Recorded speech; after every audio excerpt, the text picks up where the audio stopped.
ये वार करने वाला कोई लेफ्ट हैंडर था।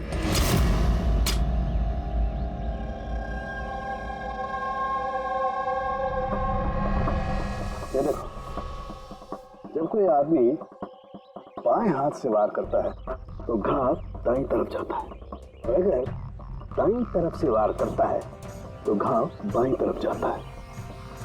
इसका घाव दाईं तरफ गया हुआ है, इसीलिए मैं कहता हूं कि जिस किसी ने भी वार किया है वो लेफ्टी कपूर। एक बात और, जिस किसी ने वार किया है कोई आदमी है, क्योंकि इतनी बार इतना गहरा घाव, लगभग 7 इंच गहरा घाव, इसके लिए तो बहुत ताकत चाहिए। एक कातिल लेफ्ट हैंडेड ताकतवर आदमी है और उसके जूते का साइज 11 है। चलो, पहले कातिल के बारे में कुछ तो पता चला।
सर, दोनों अरुण और अभय लेफ्ट हैंडेड।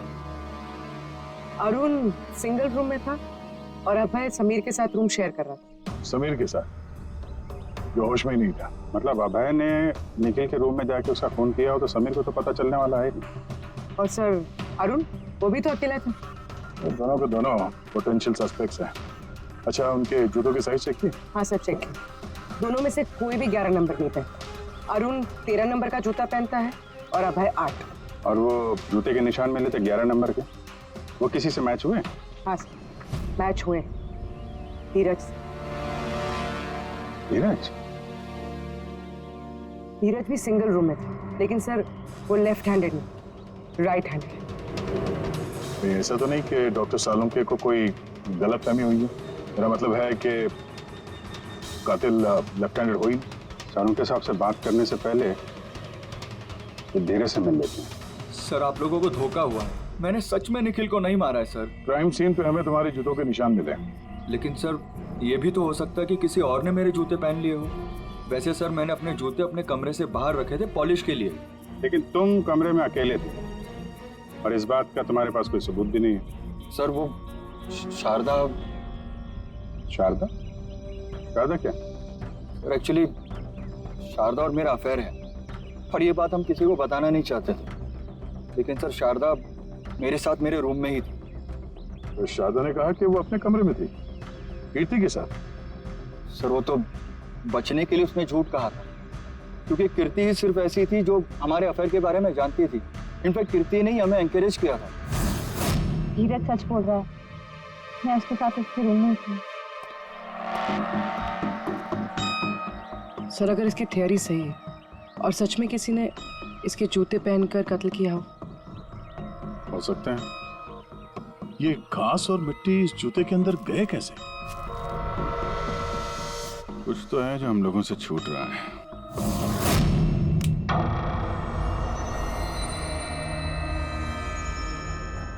निखिल का खून अभय कर सकता है। अभय? हाँ। कैसे सर? जरा सोचो पूर्वी। अरुण, जिसके जूतों की साइज 13 है, इसलिए अरुण धीरज के जूते नहीं पहन सकता, क्योंकि धीरज के जूते की साइज 11 है। अरुण के पैर धीरज के पैरों से बड़े हैं। मगर अभय, जिसके जूतों की साइज 8 है, मतलब जिसके पैर छोटे हैं, वो धीरज के जूते पहन सकता है। अभय धीरज के जूते पहनकर निखिल का खून कर सकता है। अब रही बात उस निशान की, जब भी कोई छोटे पैर का आदमी बड़े पैर वाले जूते पहनकर चलने लगता है तो अपने शरीर का बैलेंस संभालने के लिए वो अपने बॉडी का प्रेशर, वजन का प्रेशर जूतों के आगे की तरफ देता है, और इसीलिए निशान भी वैसे आते हैं। समझ गए? जरा अपने जूते पूर्वी को दो, चल के दिखाओ।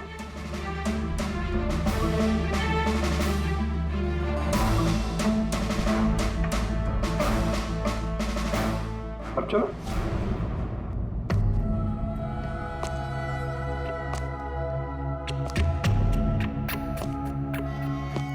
हाँ सर, बैलेंस संभालने के लिए मुझे अपना प्रेशर आगे डालना पड़ रहा है। हाँ, इसीलिए वहां पे जो हमें जूतों के निशान मिले थे वो आगे की तरफ दबे हुए थे।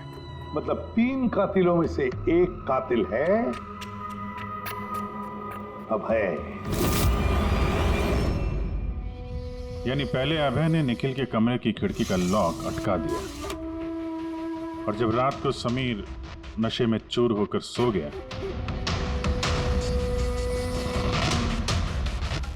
अभय बाहर गया, धीरज के जूते पहने,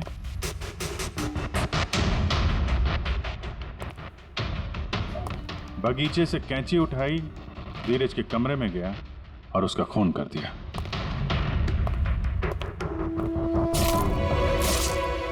अब पता ये लगाना है कि बाकी के 2 कातिल कौन है, और फिर इन तीनों में से सबसे पहले खून किसने किया। बॉस, इतना खुश होने की जरूरत नहीं है, ये केस अभी सॉल्व नहीं हुआ। याद है, निखिल के 2 कातिल अभी बाकी हैं। हाँ सर, के मालूम है, और 2 कातिल बाकी है, लेकिन वो भी जल्द मिल जाएंगे।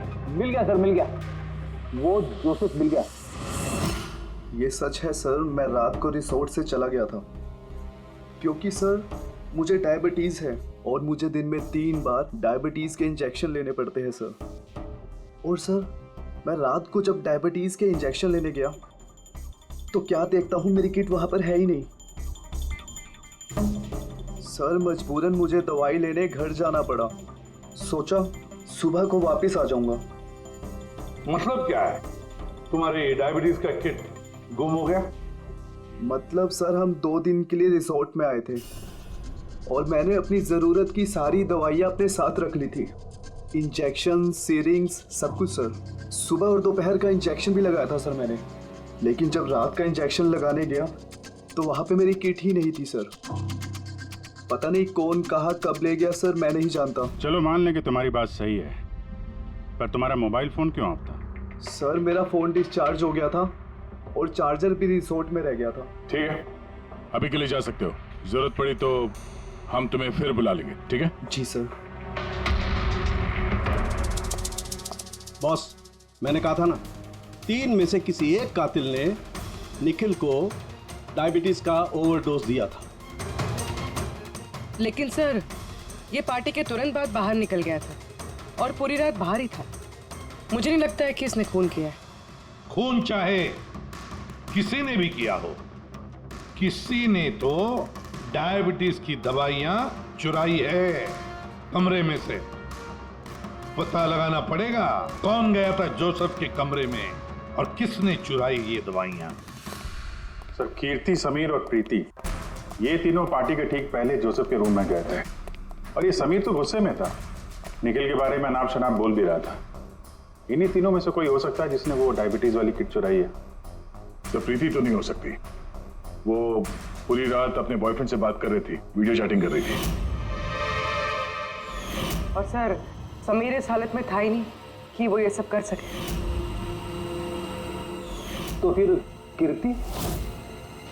हाँ, कीर्ति तो रूम में अकेली थी सर, क्योंकि शारदा धीरज के साथ रूम में थी। और सर वो मास्टर की कार्ड, हाउसकीपिंग वाले से वो कार्ड भी कीर्ति के कमरे से ही गायब हुआ था। इसका तो फिर एक ही मतलब निकलता है, ये कीर्ति ही है जिसने वो डायबिटीज का इंजेक्शन निखिल को दिया, उसकी जान ले ली और भाग गई वहां से।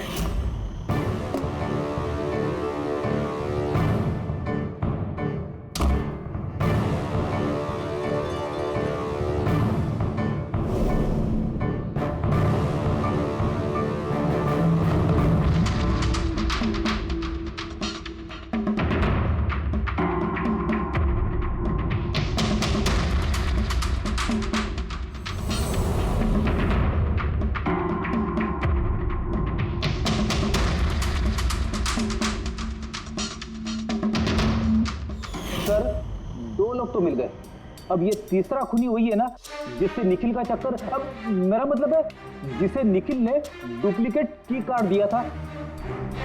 तीसरा खूनी वो है जिसने तकिए से निखिल का दम घोटा, इससे उसकी नाक और सांस की नली टूट गई। लेकिन सर, ये है कौन?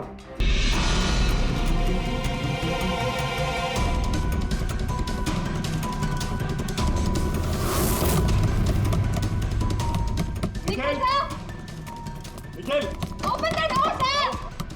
क्या हुआ? दरवाजा नहीं खोल रहे। निखिल दरवाजा खोल। Nikhil sir open the door. Nikhil sir, कहीं कुछ होता नहीं क्या होगा सर को? मैं कॉल करके देखती हूँ। निखिल सर, सुनिए बात सुनिए सर का फोन में नहीं लग रहा। ऐसे कैसे हो सकता है? निखिल सर आप अंदर है। इसकी उतरी नहीं होगी पक्का। तू चुप रहेगा? हाउसकीपिंग, आपके पास रूम की चाबियां हैं क्या? लाओ दीजिए। सर चाबी तो नहीं है, खो गई। अरे बड़ी में खो गई, ऐसे कैसे खो गई यार? वेट मैं आ गई हूँ। वेट ऐसा कैसे हो गया? की कार्ड खो दिया आपने? देखिए ये सब आप बाद में कर लीजिएगा, प्लीज ओपन दिस डोर। मेरे पास गेस्ट रूम की डुप्लीकेट की कार्ड है। निखिल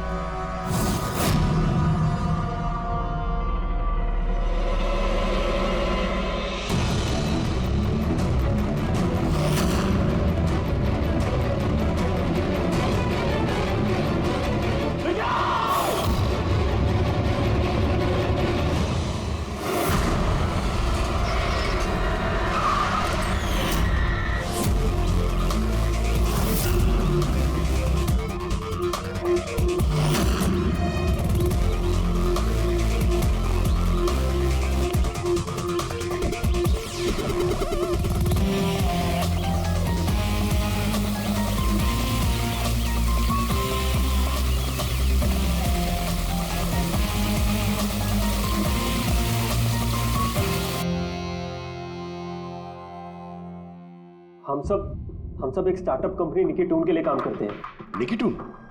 वो जो कार्टून बनाती? जी। आप लोग हैं कौन और यहाँ पे क्या कर रहे हैं? निखिल सर हमारे बॉस थे। यूएस से एक बहुत बड़ी कंपनी का ऑफर आया था। तो इतने खुश थे, इनफैक्ट हमारे साथ सेलिब्रेट करने के लिए उन्होंने ये पार्टी रखी। और 2 दिन बाद तो वो यूएस से भी जाने वाले थे, लेकिन पता नहीं है सब कैसे।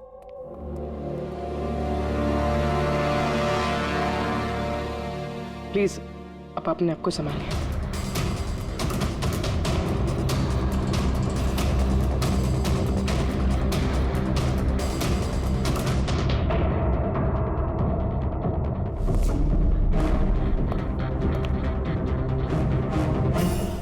थोड़ा अजीब लग रहा है सर, इतने सारे वार हुए हैं इस पे, ये हिले तक नहीं, कुछ स्ट्रगल वगैरह नहीं किया इसने?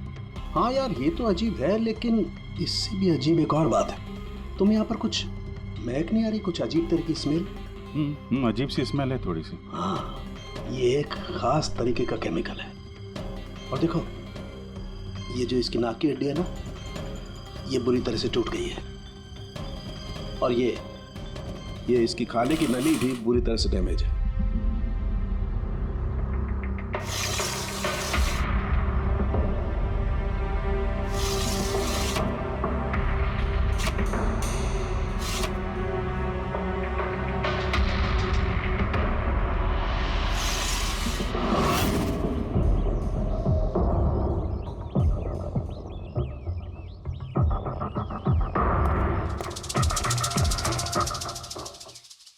ये खून पूरी प्लानिंग के साथ ही है गया।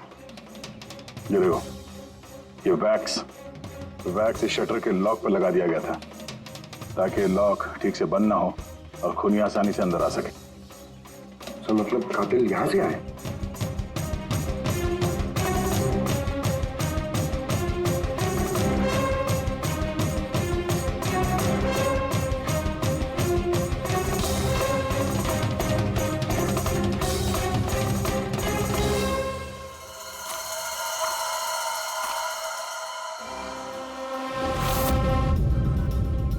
पंकज,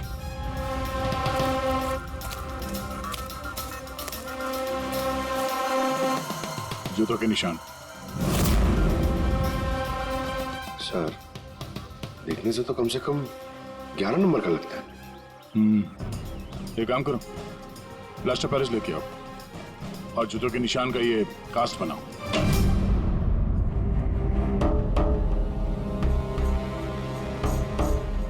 सर की कार्ड, कमरे का की कार्ड यहाँ पे?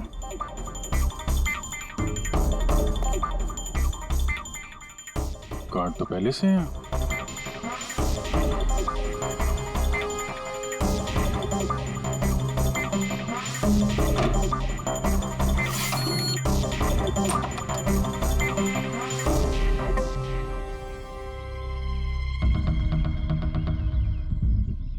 पूर्वी, जरा इस दरवाजे का लॉक सिस्टम चेक करवाओ।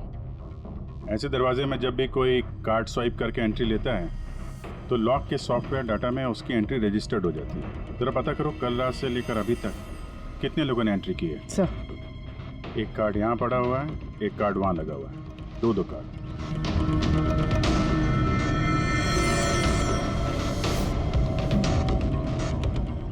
इतनी बड़ी लापरवाही! आप की कार्ड कैसे खो सकते हैं? आपको पता है कि आपकी इस लापरवाही की वजह से हमारे होटल का कितना नाम खराब हो रहा है? मैडम, मैं मास्टर की हमेशा संभाल कर ही रखता हूँ, और कल मैंने जब सारे कमरे साफ किए तब भी मेरे पास ही थी, लेकिन जब मैं कीर्ति मैडम का रूम क्लीन करने गया उसके बाद से मिल ही नहीं रहा। पता नहीं कहाँ गए थे। कहीं ये तो नहीं है वो मास्टर कार्ड?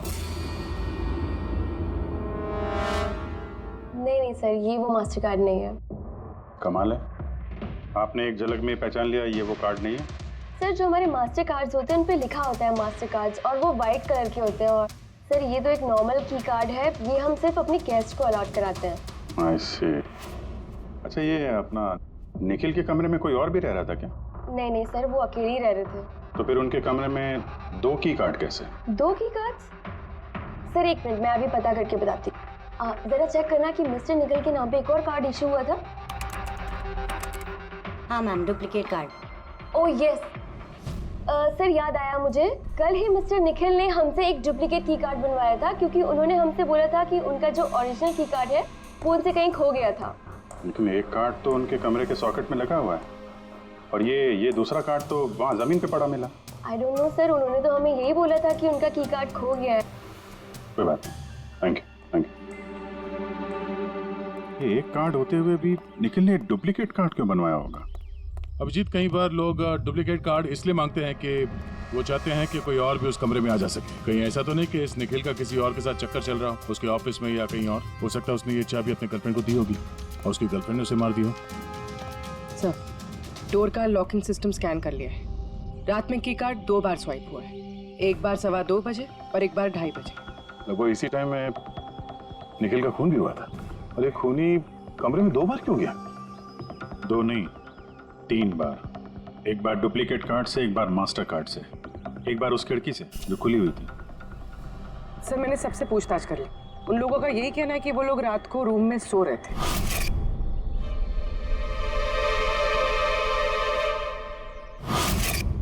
सब लोग सो रहे थे, तो फिर वो 3 लोग कौन है जो निखिल के कमरे में घुसे थे, और उनमें से कातिल कौन है?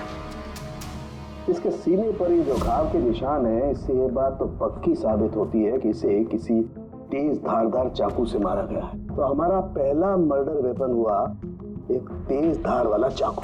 मैंने तुम्हें बताया था ना, ये इसकी ये नाक की हड्डी टूट गई है और इसकी ये खाने की नली भी एकदम डैमेज हो गई है।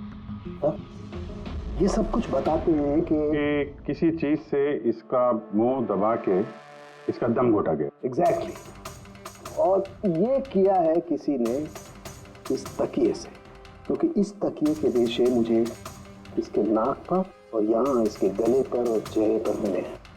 तो हमारा मर्डर वेपन नंबर 2 हुआ ये तकिया। अभिजीत, याद है कमरे में जब दाखिल हुए थे तो मैंने तुमसे कहा था कुछ अजीब सी महक आ रही है? हाँ, आपने बोला था वो कुछ केमिकल की बू जैसे। एग्जैक्टली अभिजीत, और वो केमिकल है डायबिटीज की दवाई, जो डायबिटीज के पेशेंट अक्सर इंजेक्शन के जरिए लेते हैं। ये देखो यहाँ।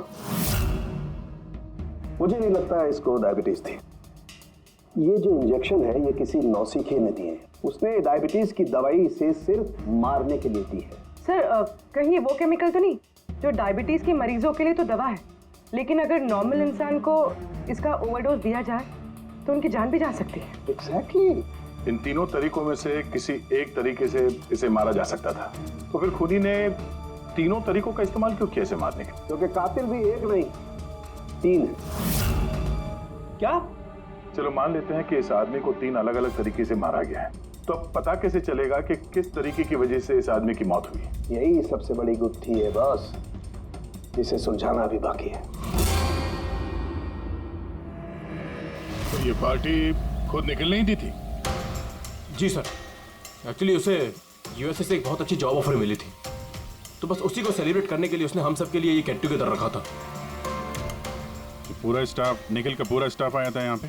जी, निखिल सर की टीम के सभी लोग यहाँ मौजूद हैं। निखिल ने अपने रूम की डुप्लीकेट की बनवाई थी, जबकि उसके पास ओरिजिनल की भी थी। इसके बारे में कोई कुछ जानता है? जी मैम, इसके बारे में तो हम कुछ नहीं जानते। अच्छा, उसका किसी के साथ कोई अफेयर चल रहा था? अफेयर? निखिल का तो एक ही अफेयर था। किसके साथ? अपने काम के साथ सर। वो इतना मनी माइंडेड और एम्बिशियस था कि हर वक्त सिर्फ काम काम और काम। अच्छा, निखिल की मौत हुई तो आप लोगों को कब पता चला, कैसे पता चला? एक्चुअली सर, कल रात में पार्टी के बाद बहुत हंगामा हो गया था, तो सुबह हमने सोचा कि एक बार जाके निखिल से सब कुछ सॉर्ट आउट कर लेते हैं। तो जब उसके रूम में गए हमने काफी देर तक दरवाजा खटखटाया, पर सर जब काफी देर तक खटखटाने के बाद भी दरवाजा नहीं खुला तो फिर हमने हाउसकीपिंग वालों से पूछा, पर उनके पास ही मास्टर की कार्ड नहीं था। सर मैंने फोन भी ट्राई किया था, पर उनका फोन भी नहीं लग रहा था। और सर जब फाइनली मैनेजर ने आके मास्टर की से दरवाजा खोला तो हमने अंदर जाके देखा कि निखिल की लाश पड़ी हुई थी।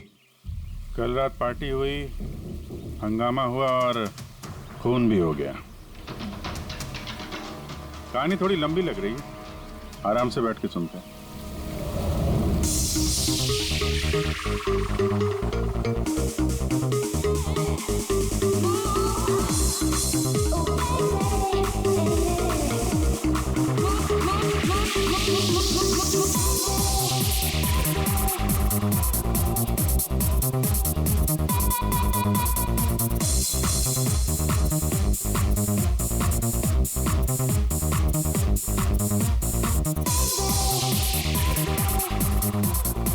Hey, everyone, I want to raise a toast here. Hey, a toast for the boss, Nikhil. Congratulations, man. यार, इतनी बड़ी जॉब लग गई तेरी यार। थैंक्स। सिर्फ थैंक्स? अरे तो बोलना, क्या चाहिए तुझे? मुझे मेरा हक चाहिए जो तूने मारा है। इनफैक्ट हम सबका हक। बोल भैया, हाँ ये जो तो यूएस की जॉब पे तो चल रहा है ना, ये अपॉर्चुनिटी तेरे को हम सबकी वाट लगा के मिली है। अब तो लिमिट क्रॉस कर रहा है। अच्छा, लिमिट उसने नहीं, लिमिट तूने क्रॉस किया निखिल, समझा? ये क्या बकवास कर रहे हो तुम लोग? बकवास नहीं है, बिल्कुल सच है ये। तेरी डील के पेपर्स यूएस की कंपनी के साथ मैंने देखे हैं। यूएस की कंपनी ने निकिटून यानी हमारी कंपनी को फंड ऑफर किया था, लेकिन तूने हम सबकी मेहनत मार के खुद मजे लेना चाहता है। मनोज याद है? मनोज गाइस, इसका एक कॉलेज में दोस्त हुआ करता था Manoj. The guy was really intelligent, very intelligent. उस बेचारे ने अपनी मेहनत से कुछ सॉफ्टवेयर बनाए थे, लेकिन एन भाई साहब ने उस बेचारे की मेहनत से बने हुए सॉफ्टवेयर कंपनी को बेच डाले। लेकिन वो ठहरा भोला इंसान इस सदमे को बर्दाश्त नहीं कर पाया और उसने सुसाइड कर दिया। कुछ याद आया निखिल? ओह, तो इतनी जलन भरी है तुम्हारे अंदर। अगर ऐसी बात है तो मेरे साथ बिजनेस ही क्यों किया? है कोई जवाब? नहीं, मैं बताता हूँ। क्योंकि तू एक बहुत बड़ा लूजर है। इनफैक्ट तू अकेला नहीं, तुम सब सारे बहुत बड़े लूजर हो। पार्टी खत्म, चलो निकलो यहाँ से, गेट लॉस्ट। अरे तेरी पार्टी में जाना कौन जा रहा है?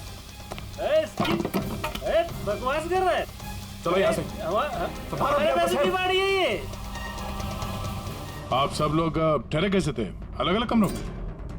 सर सीनियर मैनेजमेंट के 4 लोग सिंगल रूम्स में रुके थे, यानी कि मैं, जोसेफ, अरुण और खुद निखिल, और बाकी के 2 लोग रूम शेयर कर रहे थे। सर एक में जया और प्रीति, एक में शारदा और कीर्ति, और एक में अभय और सैम। आप लोग अपने कमरे में गए तो फिर बाहर नहीं आए, लेकिन पार्टी तो जल्दी खत्म हो गई थी ना, तो आप सब लोग अच्छे बच्चे की तरह अपने अपने कमरों में जाके सब सो गए? हाँ सर वो मैं और शारदा पूरी रात बातें करते रहे, क्योंकि पार्टी में जो कुछ हुआ था वो हमारे माइंड से निकल ही नहीं रहा था। हाँ सर, हम तो रूम में ही थे, तो करीब 4-5 बजे तक तो बात ही कर रहे थे। सर मैं तो कुछ करने की हालत में नहीं था। मैं तो बस पार्टी से वापस आया और सीधा बेड पे गिर गया, और फिर सुबह ही मेरी आँख खुली। राइट सर, इसकी हालत तो कुछ ज्यादा ही खराब थी। इनफैक्ट इतनी खराब कि मैं रात भर इसे बार बार उठ के चेक करता रहा। सर मैं तो तुरंत सो गई थी, और हाँ प्रीति रात में ऑनलाइन थी। हाँ सर, मैं अपने बॉयफ्रेंड के साथ वीडियो कॉल कर रही थी। वो लंदन में है तो हमारा टाइम जोन अलग है, तो हम हर रोज 3-4 बजे तक बात करते हैं। आप चाहे तो मेरा कॉल लॉग चेक कर सकते हैं। और जोसेफ कहाँ है? जोसेफ वो तो आई थिंक सर रात की पार्टी के बाद से ही गायब है। क्या मतलब गायब? सर रात को पार्टी में वो हमारे साथ ही था, फिर हम सब हमारे रूम में चले गए, लेकिन पता नहीं सर वो कहाँ चला गया। और जब सुबह ये सब हो रहा था तो मैंने उसे फ़ोन भी किया, लेकिन सर उसका फ़ोन लगा नहीं। फिर मैंने जाकर रिसेप्शन पे इंक्वायरी की तो पता चला कि वो रात को ही कहीं निकल गया। एक आदमी का खून हो गया है और एक आदमी गायब है, और ये बात तुम लोगों ने हमें बताई नहीं अभी तक। आप लोग जा सकते हैं, चलिए।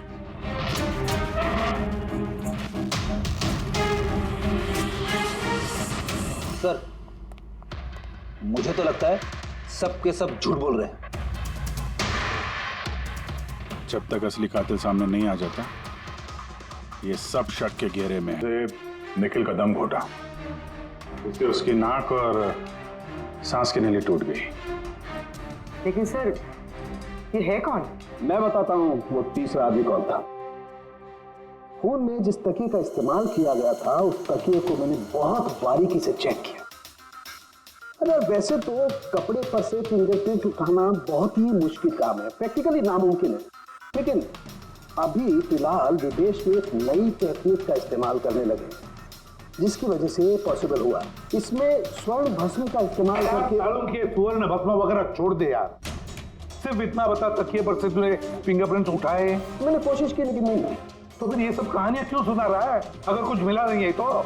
ये किसने कहा कुछ भी नहीं मिला? तूने तो अभी कहा। नहीं, मैंने ये कहा फिंगरप्रिंट्स नहीं मिले। बॉस, फिंगरप्रिंट नहीं मिलने के बावजूद मुझे तकिए पर से बहुत कुछ मिला है। एक तो मुझे उस तकिए पर से किसी की चमड़ी के बहुत छोटे छोटे रेशे मिले, जिसे मैंने डीएनए टेस्ट के लिए भेज दिया। और उस तकिए को जब मैंने और ज्यादा चेक किया तो मुझे उस पर से मिला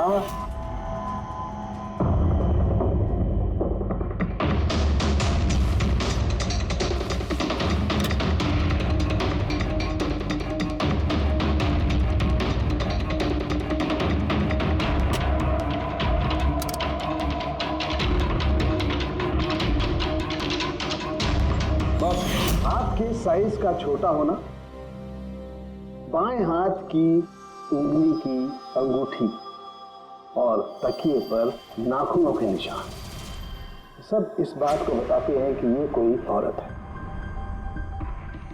देखा सर, मैंने कहा था ना निखिल का कोई चक्कर है औरत के साथ। कौन हो सकती है? ये लोग हाथ के निशान से उन लोगों के निशान मैच करके देखेंगे ना। नहीं सारुण की उससे कुछ नहीं होगा, उससे कुछ नहीं होगा।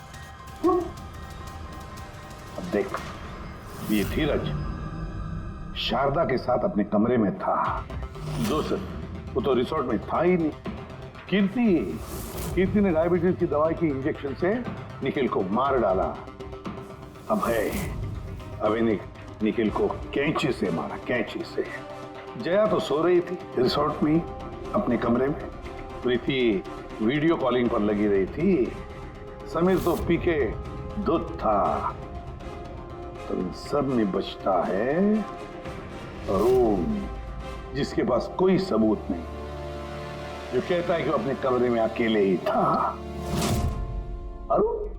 लेकिन बॉस खूनी तो कोई औरत है। तभी तो साळुंखे, तभी तो इनमें से किसी के भी हैंडप्रिंट्स मैच नहीं होंगे, किसी के भी हैंडप्रिंट्स मैच नहीं होंगे, क्योंकि कातिल इनमें से कोई है ही नहीं। इनमें से कोई है ही नहीं, वो तो कोई और ही है, और मुझे मालूम है वो कौन है।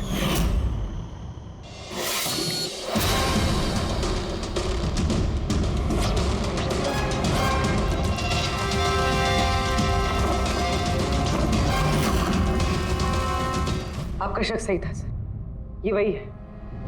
निखिल की वजह से उसके जिस दोस्त मनोज ने खुदकुशी की थी, उसकी गर्लफ्रेंड। मनोज की गर्लफ्रेंड?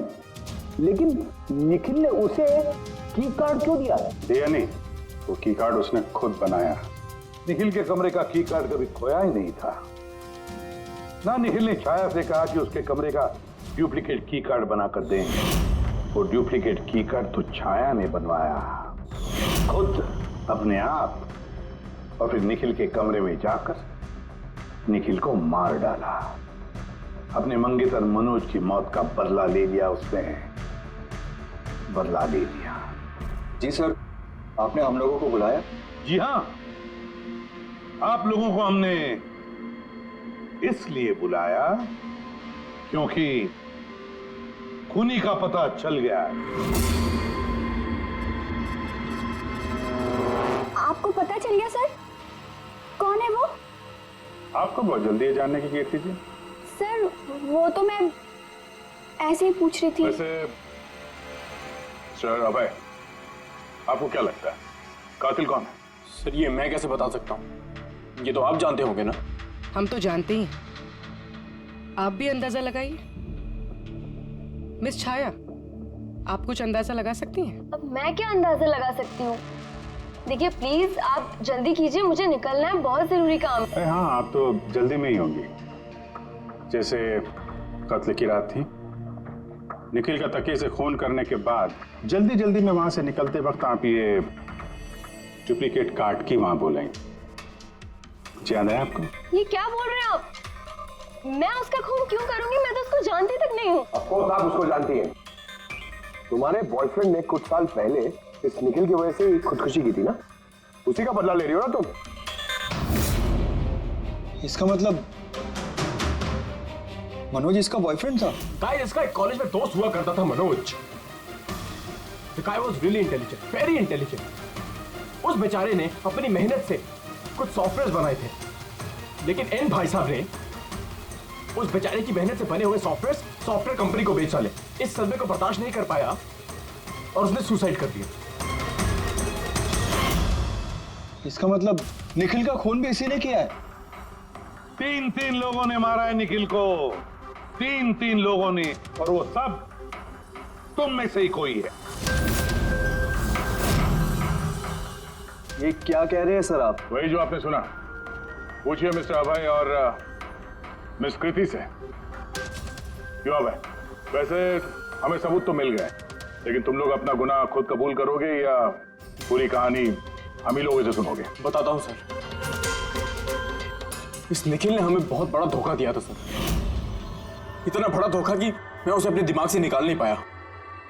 बस उसी के कारण गुस्से में आकर मैंने इसे मार दिया। उसे जो यूएस की अपॉर्चुनिटी मिली थी, उस सब में हम सबकी मेहनत थी, और वो हमारा हक मारकर अकेले मजे लेना चाहता था। मुझसे ये बर्दाश्त नहीं हुआ और मैंने जोसेफ के डायबिटीज के इंजेक्शन से उसे मार दिया। चलो अच्छा है कि तुम सभी ने अपना गुनाह कबूल कर लिया। तीनों को अरेस्ट कर लो। लेकिन सर आप हमें इस तरह से अरेस्ट नहीं कर सकते हैं। दिमाग तो ठिकाने पे है तुम्हारा। तुम सब के खिलाफ सबूत है हमारे पास। सबूत? सबूत तो सर इस बात का होगा ना कि हमने उस पर हमला किया था। अब 3 अलग अलग लोगों ने अलग अलग तरीके से हमला किया था, तो तीनों तो खूनी नहीं हो सकते ना। खूनी वो होगा जिसने सबसे पहले हमला किया होगा, और बाकी के 2 उन्होंने लाश पे हमला किया होगा। तो अब जब तक आप ये प्रूव नहीं कर लेते कि सबसे पहला हमला किसने किया है, आप हमें गिरफ्तार कर ही नहीं सकते। और अगर गिरफ्तार कर भी लिया तो हम पे कोई केस नहीं लगेगा, क्योंकि किसी मरे हुए आदमी को कोई 3 बार मार ही नहीं सकता। कीर्ति, छाया, अभय, तुम तीनों में से निखिल का असली कातिल कौन है ये तो हम जल्द बता देंगे, लेकिन एक बात अच्छी तरह से याद रखना, आज तक कोई भी गुनहगार हमारे इस पंजे से बचा नहीं है। अच्छी तरह से याद रखना।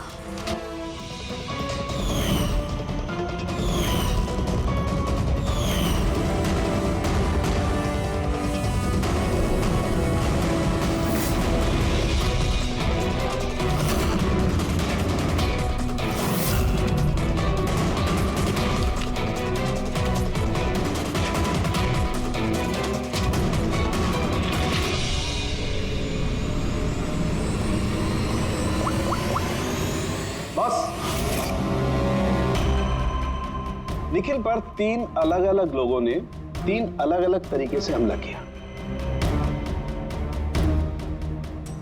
सबसे पहले आपकी बात करते हैं, कीर्ति, राइट? आपने निखिल को डायबिटीज की दवाई का ओवरडोज दिया, इंजेक्ट किया। आमतौर पर जब हम किसी को दवाई देते हैं या जहर भी देते हैं तो वो इस इंसान के पूरे शरीर में घुल मिल जाता है, खून के जरिए। दवाई या जहर पहले हार्ट तक पहुंचता है और फिर हार्ट उसे पंप करके पूरे शरीर में पहुंचा देता है। लेकिन ये दवाई जो आपने निखिल को दी, ये उसके पूरे शरीर में नहीं गई, बल्कि थोड़ी सी दवाई तो बाहर ही रह गई। क्यों? क्योंकि उसका दिल काम ही नहीं कर रहा था, हार्ट पंप ही नहीं कर रहा था, इसलिए उसने दवाई को पंप नहीं किया। मतलब जब आपने निखिल को दवाई दी तब तक निखिल मर चुका था। अब आप, क्या नाम आपका? अभय। अभय। अभय ने एक बड़ी सी कैंची से जबरदस्त वार किया उसके सीने पर, राइट? ऐसे में जब कोई आदमी जबरदस्त तरीके से किसी के सीने पर किसी धारदार हथियार से वार करेगा तो क्या होगा? खून का फव्वारा निकले। लेकिन निखिल के केस में ऐसा नहीं हुआ। खून के कुछ छींटे निकले और थोड़ा थोड़ा खून रिसल्स के बाहर आ रहा था। क्यों? अगेन उसका हार्ट खून को पंप ही नहीं कर रहा था, और पंप इसलिए नहीं कर रहा था क्योंकि हार्ट काम ही नहीं कर रहा था। मतलब साफ है, आपने जब उसे कैंची से वार किया तब तक निखिल मर चुका था। मतलब ये है कि निखिल को सबसे पहले मारने वालों में न तुम थे अभय,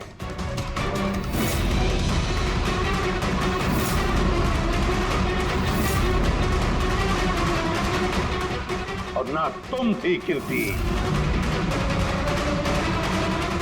निखिल को पहले मारने वाली थी छाया। निखिल की जान ली छाया ने, तकिया मुंह पर दबाकर उसका दम घोटकर। क्यों छाया, और कोई सबूत चाहिए तुम्हें? सब कुछ साफ है।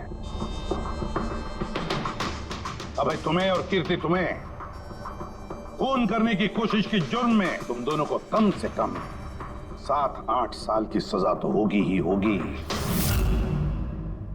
और छाया, तुम्हें निखिल की खून की जुर्म में जिंदगी भर जेल की सलाखों के पीछे सड़ना पड़ेगा। जिंदगी भर जेल की सलाखों के पीछे।